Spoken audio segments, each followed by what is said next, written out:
How sweet was my valley, written by S. Sen Gupta. Every human being loves to look back to past, which is always beautiful and shining. With aging, past becomes sweeter. I am no exception. Having a deep feeling to write about past, caption came very easily to me. Once a new book with beautiful pages, color definitely white, and pages nicely bound was before me. The color of pages, of course, faded to brownish like a half baked bread, binding definitely absent. I smiled at myself, whose color and binding of muscles and bones have so similarity. I deviated from the subject. The book, that is, the novel, is famous. How Green Was My Valley by Richard Llewellyn, dramatized by Richard Ford. The novel has some similarities with my life. Morgans of the novel had four sons, and the novel is mainly about the youngest of the Morgans. In my case, Sen Guptas were of five brothers. I was the youngest. Senior Morgans, minors, desired all their sons to settle in the mines area only. But the youngest thought and acted differently. Similarly, the youngest of Sen Guptas deviated from the family's wishes and left to another place for a better life. Feeling nostalgic and sentimental about the past, like the Junior Morgan in the novel, took me to my past. Though I was born in Dibrugarh, Assam, my first reminiscence is Sylhet, at present in Bangladesh. I might have been hardly 3 years old. Two things I remember even now: a well known song, that is Rabindra Sangeet, coming via loudspeakers from cinema hall daily in the evening. Second one was our neighbors coming to our house during Dasara, and we used to visit their house during their festival. Later, I came to know the family was Muslims. Our family used to invite them during Dasara. His British model car is still to remember and cherish with.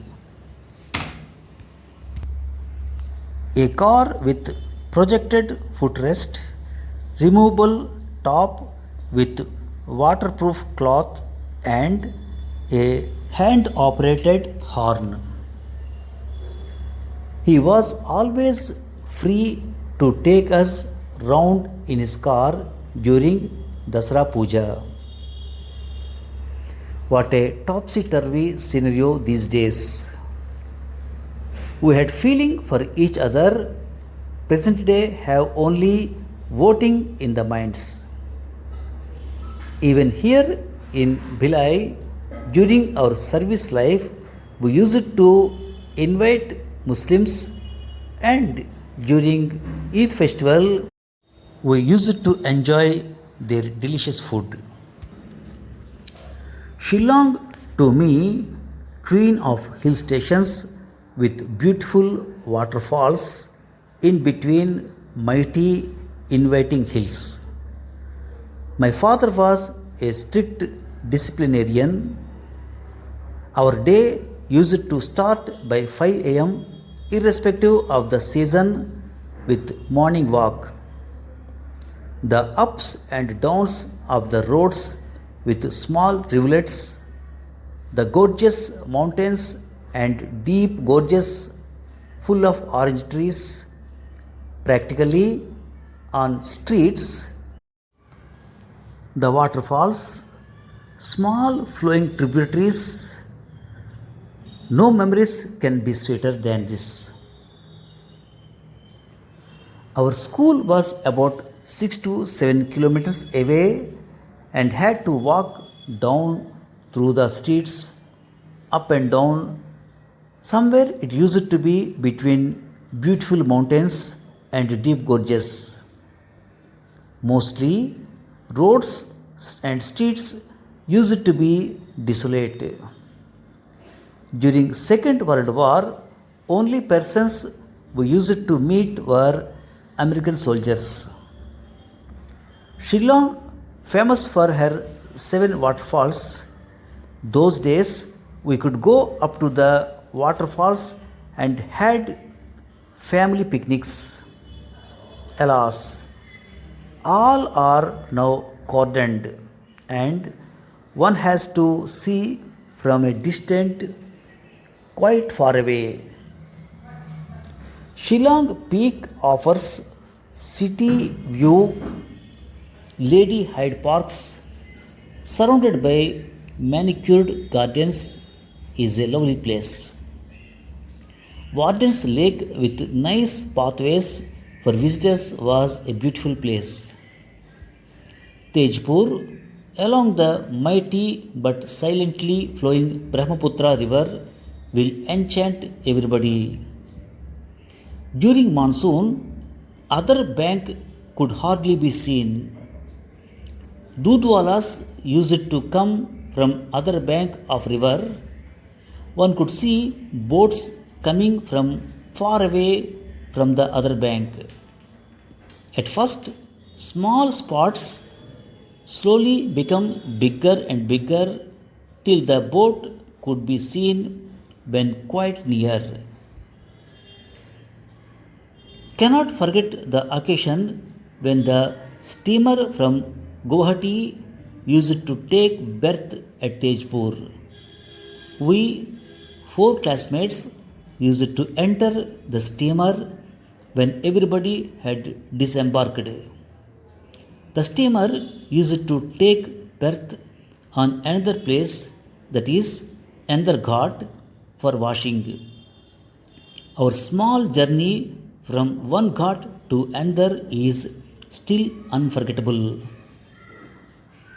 Our visit to Guwahati after more than 40 years was shocking. A big star hotel has come up on the plot where once my uncle had huge old designed house in Paltan Bazaar. When I look back, feel lamenting like Gurudev Rabindranath Tagore, give back those forests and rivers, mountains and rivulets, take your towns and cities full of bricks and stones, mortars and steels. Thank you for listening.